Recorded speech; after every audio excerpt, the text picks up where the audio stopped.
Guest on the show brought to you by Scotia.com. You know the name Jeremy Malott. You know Red Bull and all the things that they've done. We had Jet Lawrence on earlier. He's a friend of the show. Happy to have him on. What's up, Jeremy? How are you, man? I'm good. Hey, boys. How are you? Oh, good to see you. We're just trying to fill some time, Hammer, with, Supercross still seems far away. I mean, I got to address, I feel like you're getting low in the barrel if you're asking me to come on in December. You're not promoting anything. You must just be getting low. You did say that. You did say that. No, I thought about us three know you well, and I'm like, we would have a good conversation. Because like, if I had a co-host that didn't know you, I probably wouldn't have called you. But we all hang out with you, so I figured it would be a good, That's perfect. I mean, Randy knows this, but actually Randy's father-in-law lives behind, my yard and his yard back up. So I hang out with his in-laws, and he comes over at the pool. Wow. Me and Malott hang out and stuff. Yeah. Super random. So you go over with you go over with your father-in-law. Yeah. Hang out. Yeah. And Hammer is over the fence. Hammer's over. I'm like that guy on Home Improvement. Where dude, me and Jeremy had like an hour conversation a little while back. Yeah, I felt like that guy on Home Improvement. But are you saying, hey, I'm over at the pool? Are you texting him? It was crazy. No, like I don't know if like Jeremy, you had heard me over there. Somebody texted me. He's like, "Hey, are you at your in-laws?" And I was like, "Yeah." And then I went over there and we had the conversation. Well, but it was like a super hot day in the summertime, and you have a pool. I don't have a pool, so I'm always waiting for the invite to throw you a lifeline. Yeah. I don't have AC either. Sorry, honey. But right. So I heard people screaming, so I have like. Well, his father-in-law put up a fence that wasn't there. I assumed to keep me out. I can't tell. Yeah. He's got a new 3-foot fence on top of our already fence. But there's like a 6-inch crack, and I kind of looked through there, and I saw the lady with his shirt off hanging out in a chair, so I just hollered at him, and we chatted for an hour between a little 6-inch. Your wife and father-in-law are like, where's Randy? Oh, he's talking to the guy on the fence. Talking to the fence guy. Yeah. Right. All right, so you guys are Trump guys, building the wall. You're building the wall. Yeah, pretty much. Sure. Right, Yeah. right. Sure. Here's a tweet we just got in. Valade is my new favorite co-host. Fucking incredible. Paul and Valade, duo of the decade. So there we go. Oh, man. We've only had 2 beers, too. These guys don't even know us well. Yeah. God. yeah, I feel like we've been in control. Yeah. Right. So, Hammer, congrats on getting the Jet. That's a nice pickup. And he talked earlier in the show about how much it means to wear a Red Bull helmet. And that kid's kind of everything you want as a sponsor, right? I mean, when we talked about, I would love to have Adam Cirillo. If I was a company, if I made, Pulpamex, whatever, widgets, I'd want to have Roxon, I'd want to have AC, and I'd probably want to have Jet. And you got 2 of them. Yeah, I mean, I think I think we all watching this kid and waiting for him to make these mistakes that every 16 and 17-year-old makes, and knock on wood, he's not making them right now. So I obviously watched him last year as a fan, just purely as a fan, and obviously at Anaheim too. It was actually pretty funny. We were sitting in the KTM suite, Pit Buyer, John Hines, the whole KTM staff's there, and everybody's going crazy for Jet. I mean, all the KTM guys are cheering Jet on as that race was closing out. And so from that night on, obviously I know Lucas really well. We started talking, and things worked in the way, I don't want to give Lucas too much credit, but no, please don't. Smart. No, I don't want to. He'll claim Agent of the Year, and he's waiting for his award. But with the way Honda stuff went and the Geico stuff went, we just kind of were waiting in the wings, and we were able to maneuver and pull some stuff off as they became available. Obviously, if he's Geico next year, that doesn't happen. So we were pretty nimble with just both Lucas and the Lawrences, and we pulled it off. So we're stoked. And then we had this idea for this project.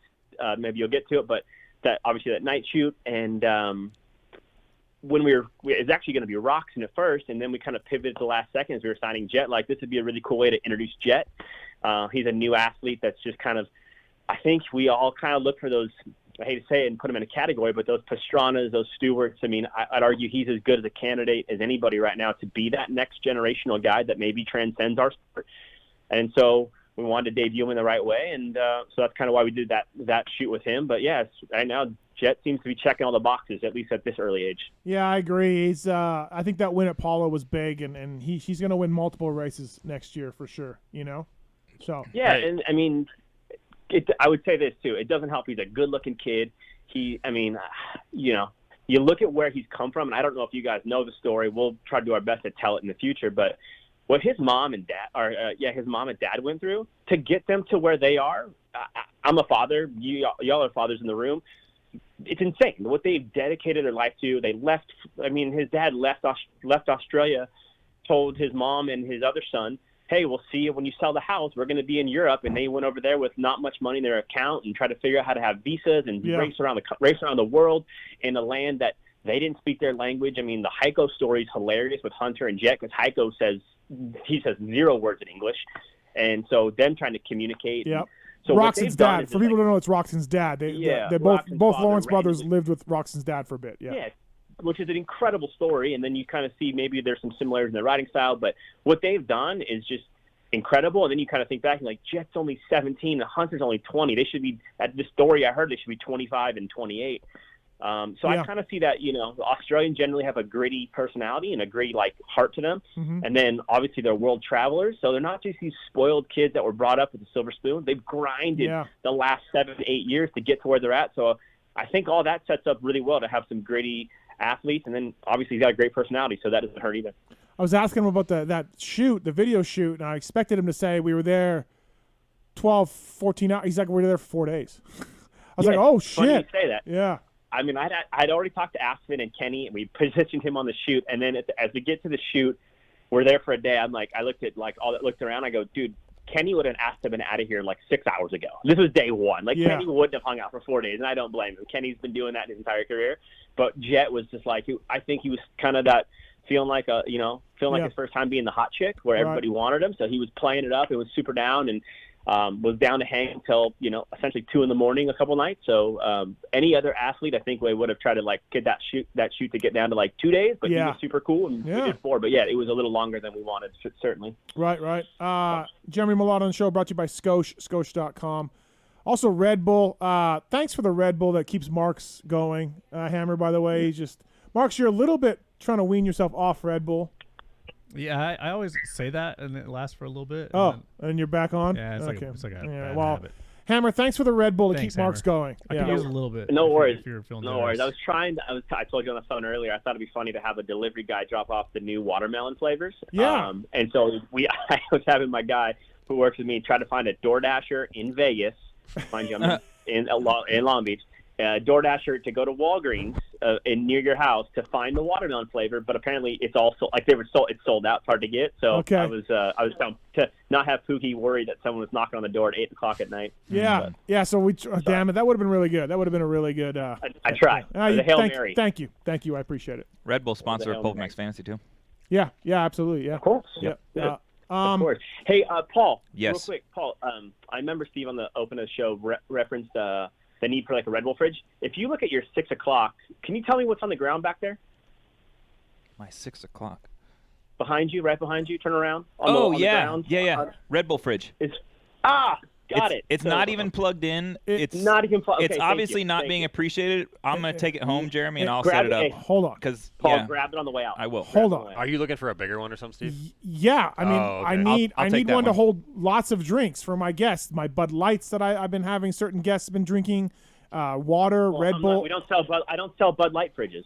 Right. I mean, we're Red Bull fridges. I just need a large fridge. I pointed one out to you at Home Depot. I took a photo of it. I said I need a fridge like this.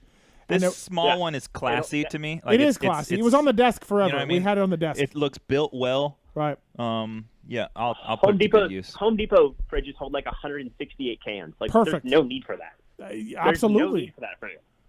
I mean, I'll put 100. We'll work on it, but the other one, either send it back, give it away, give it to Paul. I mean, let's do something. It's literally just sitting there every show under the Stewart jersey. Pookie has informed me that she wants that upstairs in the bedroom. Oh. All right, there you go. Yes. Hey, go all night. But I was thinking, I told her it might be too loud. I haven't plugged it in, but I don't know. But Marks, you have one. This could be Yes, I do. And is it quiet? It's got some noise to it. Yes. Okay, so maybe it's in my office. It's like a nice little white noise machine. Right. You must love it. Oh, it's great. You look at it every time. Yeah, it's Marks. the highlight of my office. Right. I already this could be the second thing I take, but I already took something from your house. Oh, you did? I didn't tell you. Okay. But I just want to see how long it's going to take for you to notice. What'd you take? I can't tell you. That would ruin the joke. I don't know. I didn't see him take it. That's bullshit. Okay. Oh. Tits nose. Tits nose. I have to refrain. You don't know nothing. Okay. All right. Yep. Hey, Hammer. Obviously, the COVID thing sucks balls. is that was the cause of no Red Bull Straight Rhythm this year, right? Or is the event coming back when we're all good to go? I mean, the plan is, it was on the books this year. We were going to have a venue change. I don't want to give it away. Okay. Screw it. We're giving. I mean, talk about it, Hammer. Worked out perfectly. If it all worked out perfectly, the plan was it was going to be on the beach in Huntington Beach, just south of the pier. Wouldn't that have been worked nice? out with the park. We could have gone to Fillets after that. Oh man, it was gonna be good. Right in Fillets' backyard. So it was going to be just south of pier, just by Beach Boulevard. There's a big parking lot there that we're going to take over. Yeah, it would have been a big undertaking because there's some buildings that you can't move, and there's the bike path you have to reroute potentially. But we got as far as Huntington Beach, given the green light, and then obviously the world fell apart. Right. So that's something I think we've done everything we can do at Pomona. I think that venue is actually really great for what we were trying to do with the horse track. It's perfect. But I think to again reinvent ourselves, it had to go to somewhere super cool. And so we looked at Huntington, and I said got as far as getting the green light from the city. But we'll have to put that one in our back pocket till the world settles down. I liked it. That would have been cool. So, yeah. Yeah. I've always thought about it just downtown a street, just downtown skyscrapers on both sides. Like just that would have been so cool. Yeah, but the build is such a long build. I mean, you have to have access to dirt. I mean, just the sheer volume of trucks to bring in the dirt is incredible. And so just like you end up setting it down the street for like 2 weeks, and it's like that's not a viable option. Right.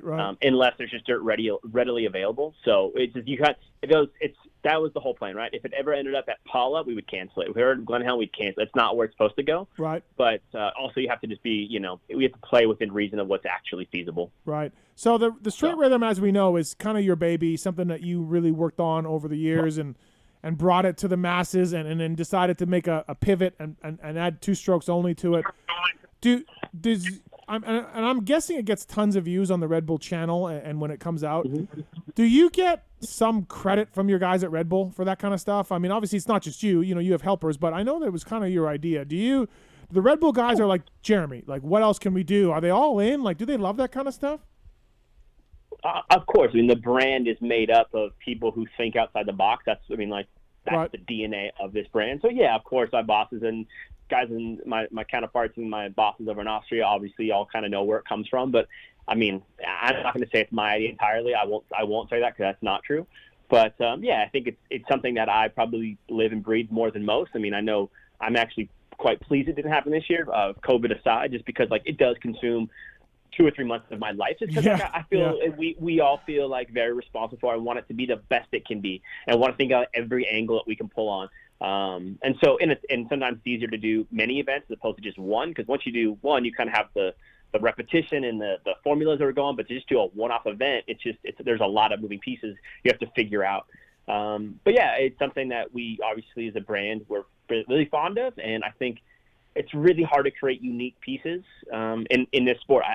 I'd argue right now that there really isn't going to be a new event anymore because the guys in OzX Open and Eric Pinard, everybody's thinking of like the same thing, but then with that tweak. And so the idea that someone's going to come up with, like, I hate to say, but like a new straight rhythm, I mean, you might come up with an evolution of it, but like nothing entirely new, just because everybody's thinking like, what can we do? And they're putting their own kind of thoughts behind it. And I think you're just going to run into, like, at some point, there's only so much you can do. So I think it's super unique and super proud. And I think I will say this, I think we're at a point where we kind of know, if we look ahead in the future where we're at today, I mean, and I use this in like Formula One, like where's Formula One going as technology goes? Because like the more technology going forward, that doesn't mean the racing's better. Like at some point we know that, and I don't know if you guys follow this, but like Fernando Alonso drove a 14-year-old car. So this past weekend in Abu Dhabi, it was like the V10. Everybody was on the fence line watching this car go by because it sounded so different and it looked so different. And I think that's kind of what we're getting to in like motocross and supercross. Like, yeah, we have the 4 strokes, and I get it, and I know everybody's talking about 2 strokes, but like at some point, like, should we be like, technology, great, awesome, but shouldn't the sport be super hard for the guys who are really good to ride it? We should make them work at it and show how good they actually are, and then put the bike out there or the product out there that the people actually want. And again, I'm a 2-stroke person. I think most of you guys in the room are, but like, let's be honest, 2-stroke sells tickets. People like that sound. People like how hard that bike is to ride. And I think what we're going is we're just kind of falling into this trap of like, we got to follow technology. And like, that's not, I mean, at some point, like, that's not the answer. That's That's not entertainment. So No, Hammer. I No, think no, it's no. just a question. We put the grate down now, so now you have a perfect starting pad, and we have start devices, and we have ignition maps where it doesn't matter how much you rev it, it's only going to a certain RPM. We have rear lockdown devices now. We have absolutely taken everything out of the start that used to be fucking cool. It's gone. Yeah, and like at some point, like there's very little rider error. Obviously, in our sport, it's different than say Formula One, but Right. at some point, like put the winning. You kind of people will argue it's still there, but put the throttle back in the rider's hands where they have to be the actual judge of how fast they hit something and how fast they get on the gas. Like that's again they make. Wow. I know it's hard. I know they're sweaty and they're tired, but like let's make them earn it a bit. Let's show us who is the best rider and not who's got the best technology. That's kind of where I think the fans kind of go, all right, well, this four-stroke thing's cool and these other sports are cool, but like, is technology forward the way to go? I don't know. I'd argue maybe we've seen what we know and we can pivot here and go a different direction potentially in the future. Well, Hammer, you know, you listen to enough shows. We have no leadership for this sport. We have no leadership. We have Feld. We have the AMA. We got FIM. We got MX Sports. We have nobody to be like, hey, what are we doing here? What's the future? Everyone's looking out for themselves in their own little racing series, and we have no guidance that way. You know what I mean? So there's no strategy. Yeah, you're right. There's nothing. No strategy. We're just literally rinse and repeat. No, That's all we literally had no fucking name for the Triple Crown races until just now.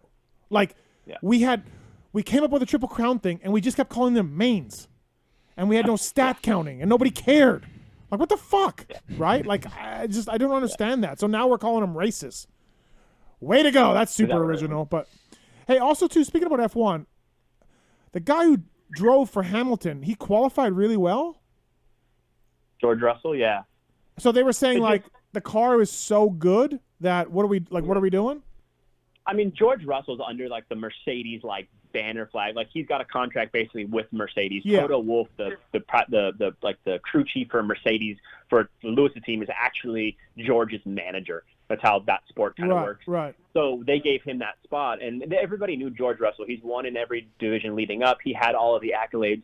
But F1 obviously is a timing thing. When a really good team vacates, it's super rare. And so he's been relegated to like the worst team in the pits in Williams. But everybody knew he was showing like he was getting the most out of that car, so they put him in Lewis's car. And first practice out, he was fastest. He qualifies, I believe, on pole. Maybe no, he got second behind Bottas, and then did everything right, except had some crazy bad luck. But yeah, it just shows like again. That car is so good. Yes, that was my point, right? Like, start it can drive it. Obviously, Lewis Hamilton is a unique talent, and this guy's talented too. But for Jesus' sake, I mean, this guy got in a car and qualified second. He went from 18th on the grid to first in the grid. Like that's ridiculous. Yeah. Right, Williams 18th with Williams, first with Mercedes, right? Mercedes, insane. Yeah. Does Hammer have the best job in the sport, or like top 5? I think he's got a good gig, right? I mean, yeah. Top 5? Yeah, he's probably top 5. All right, Paul. Yeah, I mean, I'm jealous of the budget he gets to play with, but at the same time, I don't. Top 5 or top 3? I don't. Yeah, probably just because it's Red Bull, right? Like it's Red Bull. Right. It's different. I mean, the stuff they do is insane. I mean, that Tyler Berriman, that free ride park they built. I mean, that was ridiculous. But at the same, sorry. No, you're good. But at the same time, I think Hammer deserves a lot of credit. And honestly, I'm friends with Hammer, but I look up to him quite a bit. He's kind of like a marketing muse to me, like because he's extremely creative, and he has the biggest kind of pot to play with compared to all of us, but at the same time he's putting it to good use for sure. You have a great job, Hammer. Hey, I'll be the first one to tell you, I didn't earn it. It was dumb luck how I fell into it. But I think, and Paul, I don't think I told you the new idea, but we're doing a new idea this week that will affect Renthal. So great. I'll bring it tomorrow. Randy's stoked. Yeah, stoked.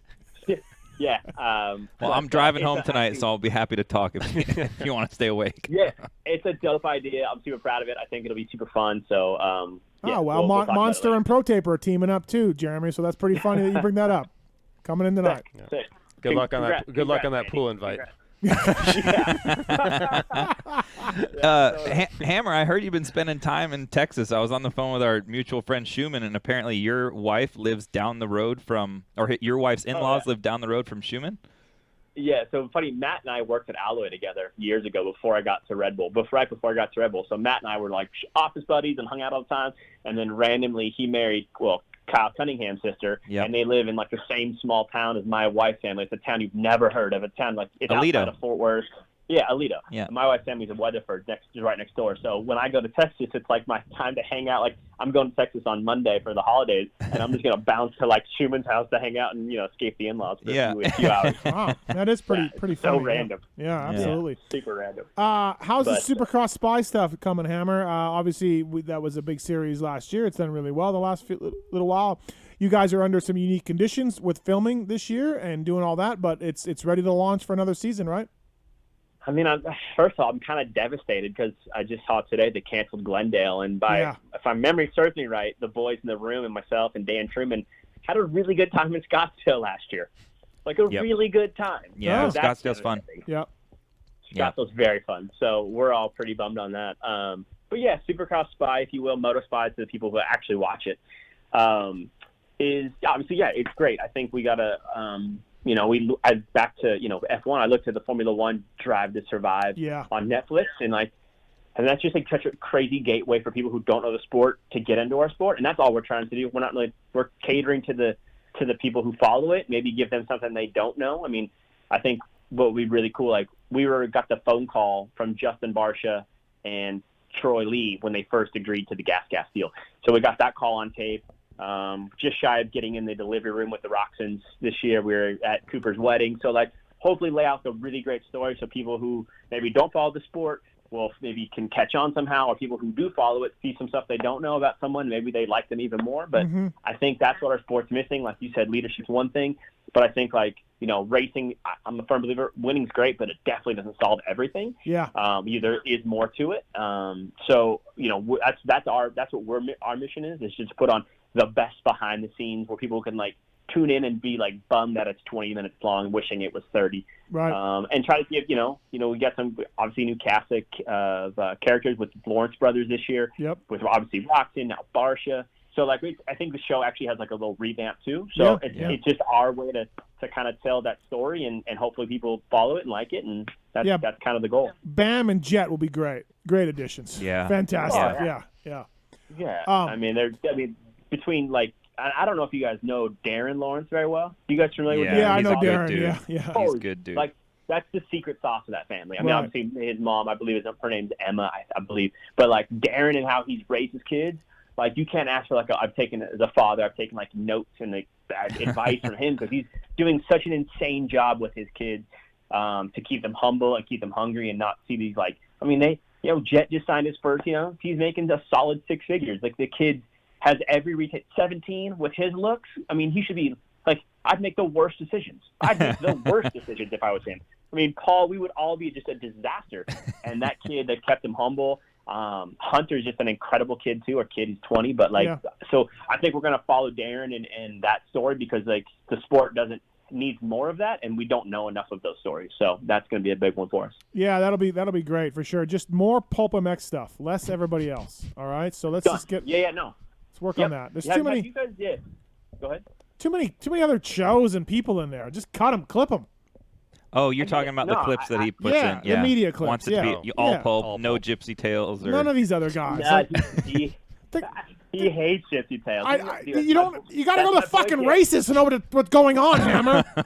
I can't sit here and have a fucking podcast about the Browns and Ravens game because I just watched it on TV and I literally don't know any Browns and Ravens. I can't do that, Hammer. It was a good game though. Yeah, you can't have these guys talking about the sport that don't go to the fucking races. Well, here's my thing. He's got a fairly decent following in Australia. We now have a couple Australian riders on the program, so he's hitting that demographic for us. We're trying to appeal to everybody, trying to grow the sport one fan at a time. So we'll take any content you give us, but I unfortunately need a few more voices to equal out. So you have your opinions. You're a troll train guy. You're a stew guy, not a hurlings guy. I learned that tonight. Yeah. What's up with that, Hammer? I'm a hurlings guy. I'm a hurlings guy. He's fast as shit. Lies. It didn't sound like you were earlier. You people. Lies. You people are what do it. You were like that with Troll. You're like that with Troll. You're being a hypocrite. No, I disagree. I am not like that with Troll. Oh, my goodness. I mean, just because Troll's going to sweep the outdoor title doesn't mean I'm like that. Oh, what do you got against trolls? See what I mean? See how he spun it? Now, Listen, Alex Martin's going to say, hey, bro, saying. you got a problem with me? Like, why? Like, that's what's going to happen to me. No, it's not. No, it's not. Just, clip everybody else. Just use Pulp, our co-hosts, Wygant. Yeah. He's trying to give it a global feel. You got to think globally when you're at I'll Red Bull. talk in an accent, and you can fucking say I'm from Belgium, and then we'll cover that too. Fair. So, how do you know what you're talking about when you just fucking watch it on TV? If you don't go to the races, how do you know what's going on? If you're not in the pits and in the semis and making phone calls, how do you know what's going on? I like a lot what that guy says. He speaks well. Okay. I'm not picking on him. I'm picking on all the guys that are and not going to anybody races. but. Oh, okay. Go to the races. Go to the races. Yeah. Have some context. The coverage is amazing these days. You'd be pretty good. surprised. It's pretty good Be it's surprised nice how on the much you couch. can pick up. Yeah, but coverage is excellent. Both of you are embedded in the industry with teams and riders, so you can call or text anybody you want anytime to figure out what you need. Sure. So that's a little different. Right. Like if some rider's spazzing out about his bar bend all week. Right. I hear about that. Right. So, anyways, Hammer, that's my only complaint. That's my only complaint. No, it's a fair complaint. Right. It's a fair complaint. I need a fridge. You have a fridge. No, you're gonna need another one. That one's going. I need a bigger fridge. That one's going to Murrieta tonight. Oh, it is. Yeah. Okay. That one's gonna be given a home like an adopted puppy. Oh yeah. No, that one is It's fine. sitting in the corner. It's sitting in the corner. It's getting TV love. It's in the TV screen. I mean, it's showing off. It's It's empty and it's dark. That's not really what we're going for, Red Bull. No, it's not Red Bull, Jeremy. It's not. There's no energy in it. It's not even plugged in. Come on, man. Well, because I was scared to plug it in on the desk when it was sitting here. It was on the desk for 6 months. Hammer, don't you remember that? I do. I don't know why it cannot give you wings sitting on the floor over there. Yeah. Pookie wants it in the basement, bedroom. nonetheless. I say put it in the bedroom. Pookie wants it in the bedroom, There you but go. now if we have a noise issue, there could be a problem with that. But we can put it in her closet. You don't like a little noise when you sleep? My house is like a white noise disaster, Oh, it is? right? My kids love white noises. Alexa's on over here. Alexa's on over there. Yeah. Poor You walk Randy. in my house, it's like that's all you hear. That sounds like a great house. Yeah. Hey, I sleep well. I'm used to it now. Right. Yeah. The poltergeist noise just nonstop. Yes. Great. What else, Hammer? What else is going on? I mean, that's it. I think you kind of brought to me on before. I'm like, Steve, what are we going to talk about?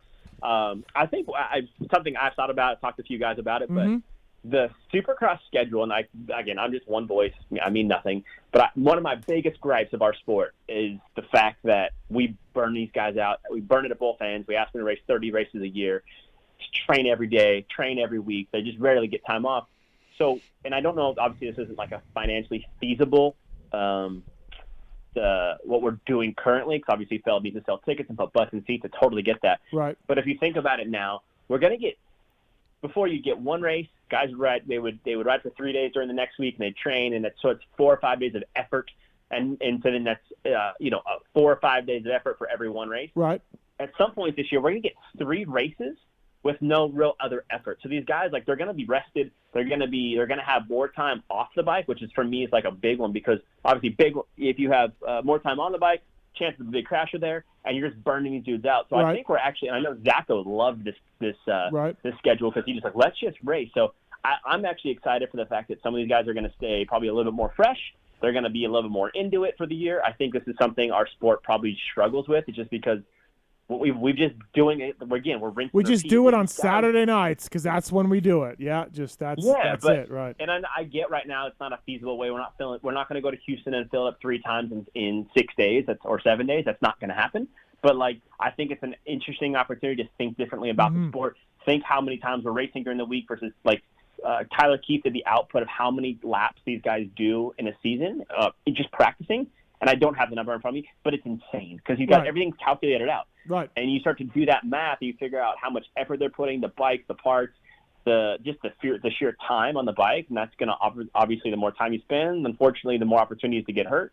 This is a really interesting avenue that I don't think we would have ever got to if hadn't it been for COVID. Mm-hmm. So I'm actually excited to see if this is an adopted way moving forward. Just again, my biggest gripe is, and Chad Reed's the anomaly, but we're going to continue to push guys out of the sport at 27 because the asks are the same. Yeah. The requirements of effort is the same.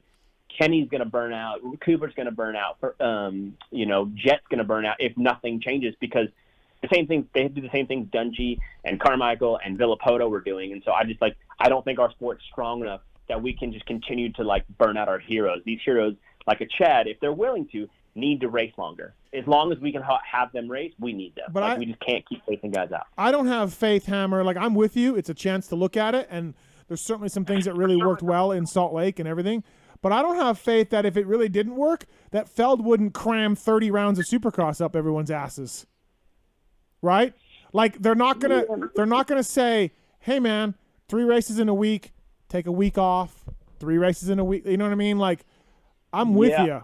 I don't feel confident that they wouldn't look past the profit and put more races in together.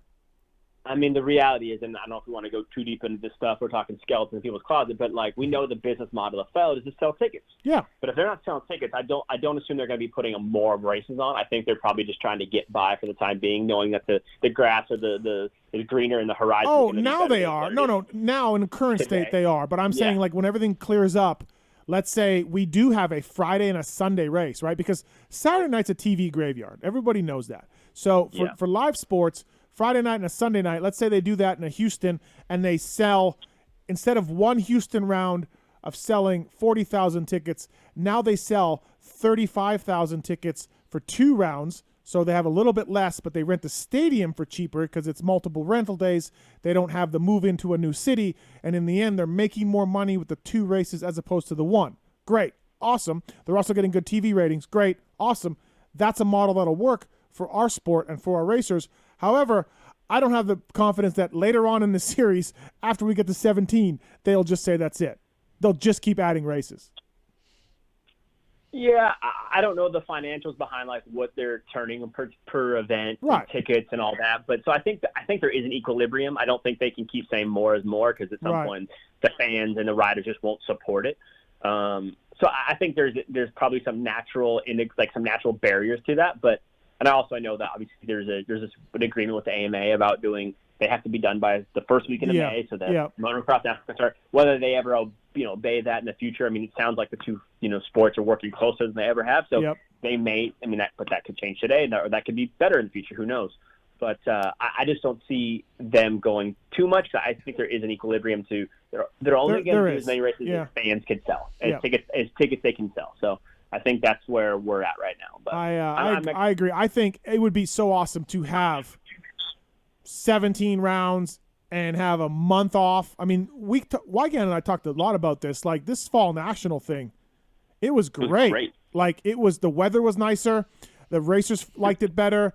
Yeah, it would work better for Nations. You'd race up against that. We'd have a summer break. Mm-hmm. We know and the guys could get a month off, a month and a half off. The problem is, everybody we talked to, Hammer, racer-wise, said they would just keep hammering that month, and you would burn them out. You can't put the genie back in the bottle. You can't tell them to train less because they're always going to train what they're at today. They're never going to. Unfortunately, our guys are trained to be like, oh, that's what I have to do, and they're just going to continue to do it and burn themselves out. So it's like, I can't change that, but that's the unfortunate part, is that's going to happen still, and that's probably my biggest gripe in the sport. Right. No, absolutely. Our guys work too hard. Bring back MC and Havasu. Right? Yeah. Those are good days. Yeah. I'll go back to that. Like, I think who knows with the media landscape, if we would have kept everything the same, if we would still be in the same spot, likely, because I think there is, we talked about it's more beneficial to advertise on Facebook than it is to advertise on a shroud. And I get all those different things, and the media landscape's so crowded. But I will say this, our sport, when we are technically at its best, is when our guys were having the most fun. Like, I said it in private to a lot of people, and our sport loves this statement, and you guys are going to know it all too well. And this is what we always say, right? Our sport is our athletes are the most fit athletes outside of soccer. We're the second most fit athletes in the world. I'm going to tell you right now, that's never sold a ticket. Yep. That mantra has never sold a ticket. Why are we selling that story? No one cares. ESPN doesn't care. Men's Fitness doesn't care. No one cares about that mantra. Stop it. Our sport was at its best when our guys were having fun. Like that's when personalities were huge. People were gravitating towards the sport, and obviously you'll age out of that at some point. But at least a little bit of fun isn't going to hurt anybody. And I'm tired of that mantra of that soccer's the first, we're the second. That's not helping our sport at all. Yeah, our guys are gnarly, but yeah, right. You're right. You're absolutely right for sure. I mean, Who cares? Every athlete's gnarly. Right. Go on Instagram. Everybody's got a six pack and every person's gnarly Right. on in the world these days. So I don't think that's something we can hang our hat on anymore. You know what's I mean, gnarly? JT's Oh. got a six-pack now. Yeah, JT's got I six mean, pack. so, No, yeah, keto. yeah, Keto yeah, diet. it's- So, Hammer, I just Yeah. want to say again, thank you for the Stu Red Bull helmet that I have on my desk. It's phenomenal. I can't believe I have a Stu worn Red Bull helmet. It was all because of you. It's amazing. No worries. You earned it.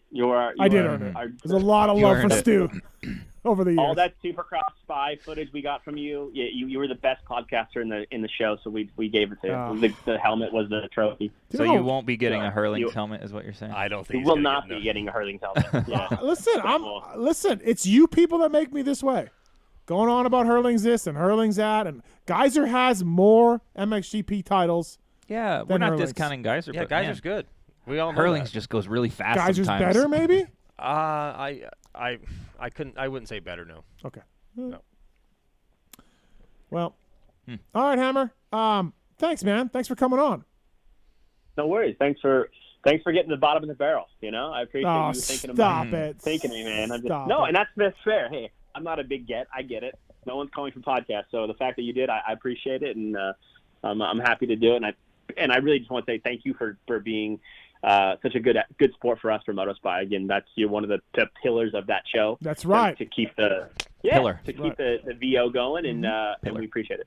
Awesome. Thanks very much. When's the first episode? January 12th. Okay, the week So of week of H1. Oh, fantastic. Well, send like me it. a sneak preview when it's done. I will. By the way, we had but Wes Paul, we had Wes Williams in here like a month ago. He was really good as a co-host. You just think of guys like that as behind the camera nerds, right? Yeah. And Wes was really good. Well, and Wes has been in moto forever too. Yeah, he so did. Yeah. I Wes mean, was that's great. my joke to that, and I'll show up after this, was when I started at Red Bull 14, going on 15 years now. I didn't. I mean, I was nobody. I didn't really know a ton of people, and I linked up with Wes, and he started doing like Red Bull Jams videos for me at like $1,500 a pop, and we just like the super low quality. I mean, back then we thought it was killer, and the fact that he's progressed at the levels, to keep up, and all of a sudden now he goes from doing 3-minute Brandon Mays videos. Think about that name for a sec. Yeah. be amazing. And Just dropped a new album. Jesse Nelson videos and Savachi videos. To now, then at some point he was producing live and directing live NBC shows from Loretta Lynn's or Tennessee Knockout or any now doing MotoSpy for us. So like his crew and how he's grown with us has been a great story because he's been literally lockstep with me the entire way, making up. If I have a shoot, which I do this week, and Paul will talk about it, I just call Wes, and Wes is he's great. So yeah, Wes is my guy, and I couldn't be more grateful to work with him. So Awesome. Great. Cool. Well, cool, man. Thanks for coming on as always. Keep in touch. Thanks for everything, and thanks a lot, man. no worries. Valade, I'll see you around Christmas, huh? Sounds good. I'll see you. Come over. right. We'll have hot chocolate. See you. All buddy. right, perfect. See you, Hammer. That's Jeremy Malott from Red Bull. Thanks to Scosh.com for bringing Hammer on the show. Race Tech ran.